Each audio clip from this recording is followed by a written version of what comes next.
As you transition um, into the business sector or from one business to the next, what advice would you give to other veterans that are looking to do the same? Right? Like this is a question that there's there's a different answer for about every person I ask this question to, and we say we kind of touched on it a little bit earlier, but it now that we're very pointed on this one, what's the answer that you give to people? Do it. Do it. You may fail, you may succeed, but my greatest lessons have come from failure. I would say this: I would rather go back to war for another 10 deployments than start another business. It is hard. Uh, It is hard. I've come to call private sector leaders warriors within their respective professions. Starting a business is not for everyone because it's going to try you. It is going to be one of the most uh, formidable obstacles you ever face. It is, and maybe that's because I had such a great team and support network around me in the military. Is we were set up for success, but capital or lack thereof is the biggest hurdle to overcome. And I slept soundly before combat missions, knowing we were going out the next night, um, because I had 40 to 60 of the most elite warriors uh, around me, and often I was like in a little bubble as an officer with a radio. Never even had to put my hands on the gun, and I knew they had to fight, and I was probably safer uh, in a war zone than I was on the streets of San Francisco. Um, but the most resource constrained environment is the business world, where we had the luxury of deep pockets within special operations, and it is going to test you in all ways. And just with each failure, look at that as not a loss, but a learning and leadership opportunity. And say, okay, that did not work. What did we learn from it? Let's do something different. I call it start, stop, continue. Stop the things that aren't producing results for you. Continue the things that are. And when you identify things that you're not doing, start those immediately that you think could have impacts on the business. But I would love to say there's a playbook, and quite frankly, with veteran entrepreneurship at 4%, and to give the listeners or viewers sort of a contrast, coming home from World War II, 49% of veterans started their own businesses. So that's basically 1 in 2 veterans coming home from World War II, and now we're at 4%. And I just was on Newsmax today about veteran homelessness, and I said, I'm disappointed in DoD and the Veteran Affairs. It's better than it was for World War II vets, Korean, Vietnam veterans, but you look at recruiting, it's wildly down. Veteran suicide and homelessness is through the roof. We've got to overhaul the system. We've got to innovate. And how about this? You want to spur on recruiting? Make military income non-taxable income, whether they're in a combat zone or not, because the fact that we have junior enlisted with families on food stamps is a complete embarrassment to our. Yes, it is. And you may have people stay in the military now they're in the middle class because their income isn't taxable. And then how about for vets that get out, make their income non-taxable for a finite period of time, or for those that retire, it's not taxable, period. And that will incentivize people to stay in. But veteran entrepreneurship will not rise unless we're giving severe tax breaks to veterans. Like, hey, for the first 5 years you're out, your business income is non-taxable. No federal, no state, period. And this would require Congress and DoD to come together and say, hey, if we don't make changes, this all-volunteer force will soon have to become draftee, or we'll have to go back to the draft, which we all know had severe drawbacks. But I would tell veterans, do it. Seek out, not veterans, don't seek me out because I'm only 5 years retired. Seek out those who never served in the military that have successful businesses. Make them your mentor or coach. Ask them, and find a great network for who they've got their own failures, which they can pass knowledge to you and say, hey, it's knowledge transfer. Don't do this. I had to learn the hard way. And that will set people up for success. But at the end of the day, no one's going to care about your business as much as you, even if you have mentors or coaches. Their time is limited as well because they're still running businesses. But something needs to change to spur on veteran entrepreneurship.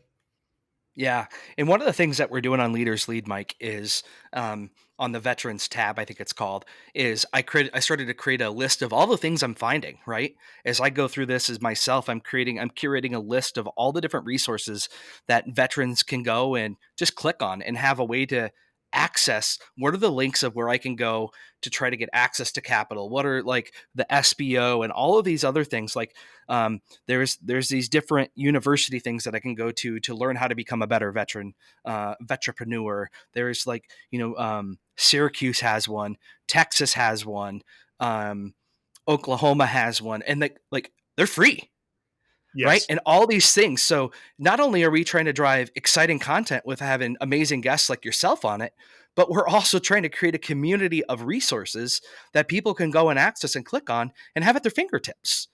And so it's a curation of great leadership stories about how to take what you've learned in the military as a leader. The greatest leadership organization in the world is the military, of curation of leadership, and now share stories of guys like yourself that are doing great things post service. And now we're creating an ecosystem of of business resources for people who want to go start a business, right? Like, how do you go get funding? Where are the links at? I don't know where to start. Guess what? Go to leaderslead.life, click on the links. It's all free. That's what this is about. It's about creating a community of brotherhood and sisterhood to support each other. That's it. Sorry, I get on my little Amen. No, soapbox there for a second. amen. Amen. And I you talk about leadership mistakes and taking these things. What I'm trying to do here is take people like yourself, myself, and others that are doing these things, and we're learning the hard things in life, and giving people a chance to hear it, and so they're not afraid of it. And they're taking that 4% number and turning it to 8%. Then they're turning it to 12%, right? Because once we start doing that and we get people to start doing things, that's where the innovation comes from. Yeah. I just talked to a guy this morning named Brendan Burrowman, and he's taken the concept of virtual reality, Mike, and applying it to video games. He's got a neural network essentially underneath a video game skin, and they're treating post traumatic stress disorder with it. That's what I love. At the end of the day, man, I'm not the sharpest nor the dullest tool in the shed, but I hear veterans with these ideas that I could never come up with. I lack the intellectual horsepower. I'm services based. A simple product like a T-shirt, which is our company ATA, which I love the purpose and mission behind it. But I see some vets out there, and I'm just like, better you than me, better you than me. Yeah, absolutely, absolutely. So when I see vets doing massive things like that, good on them. Good on them. Yeah, and he went through one of these pitch contests on these links that I'm telling you about that are on my website. He got fully funded for $5 million on Veterans Day, and like it's unbelievable. And he and I were talking about it, and so these things are real. So I hope people click in and take this stuff serious, because that's where it comes to. So as we talk about innovation, how do you and your team stay at the forefront of innovation with all the different ventures you got going on, Mike?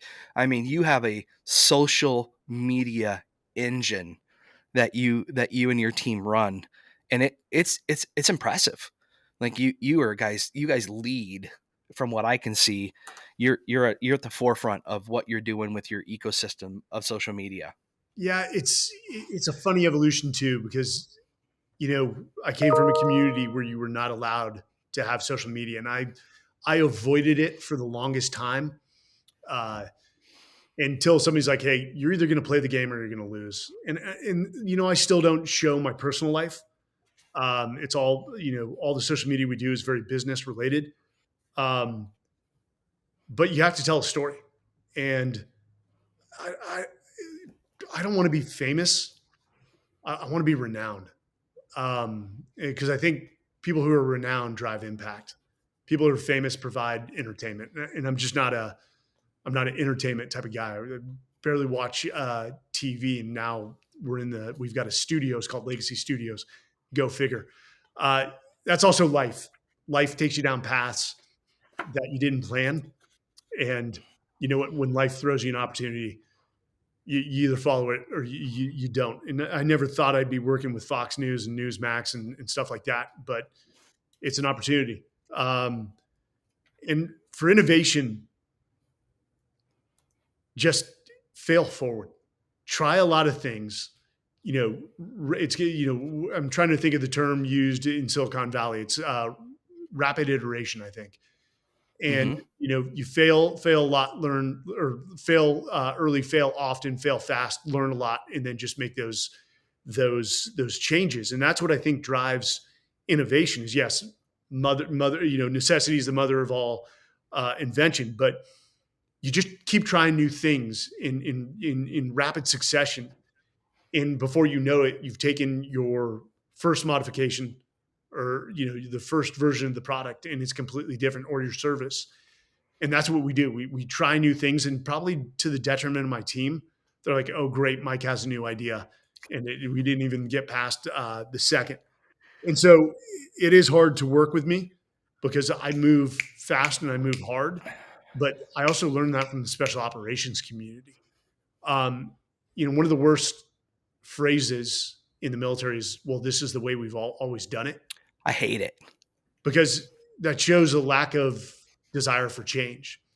And if you look at human psychology, and human psychology always defaults to the path of least resistance. It's lazy in essence. Of as we get older, we don't want to change.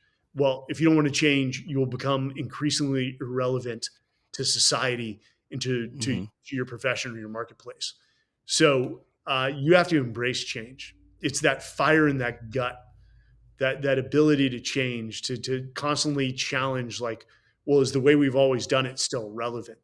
If it's not, then we need to change. And success can be the killer of all innovation. Well, hey, we made it. We're successful. We don't need to adapt our product. I'm sure that's what BlackBerry said when they were one of the first to the cell phone market. Is that, hey, we're good enough. We've got revenue pouring in on a daily basis. We're good. And then lo and behold, you've got Apple and Samsung, and they all come into the smartphone market. And where's BlackBerry now? They still exist, but they're not a dominant player within that vertical. So, I always love companies like Google and Apple and Samsung, because they know if they don't innovate and they don't come out with They're a new dead. version, which sucks for consumers, because now you're like, hey, I've got what version of iPhone are we on? Like 14? And they come 15. out 15. They come out with 16 like 3 months after they launched 15. And you're like, damn, I want that iPhone 16. I have a deep respect for free enterprise. I've got a deep respect for the technology market. It is cutthroat. And those that are willing to change, and even though they have a victory, even though they worked for years on the next version of their product, the day it launches, they say, we're starting innovation on version 17. If you don't like Yep. it, if you're wore out, we understand that's no character or judgment on your character. But to stay here, you've got to be willing to like just change at all times. Yeah, I completely agree with you. Mike, I'm working on a program that is exactly that for my day job, and it's you have to the moment you hit the innovation, you got to be on what's next. What's the next release of the software? What's the next release of the hardware? I won't talk about what it is because it's super secret squirrel stuff. But you're absolutely right. Innovation it's never ending, and Here's one thing I learned from great leaders, whether successful or a failure. They say you've got one day. You've got one day to celebrate. You've got one day to reflect, because tomorrow we're moving forward, with or without you.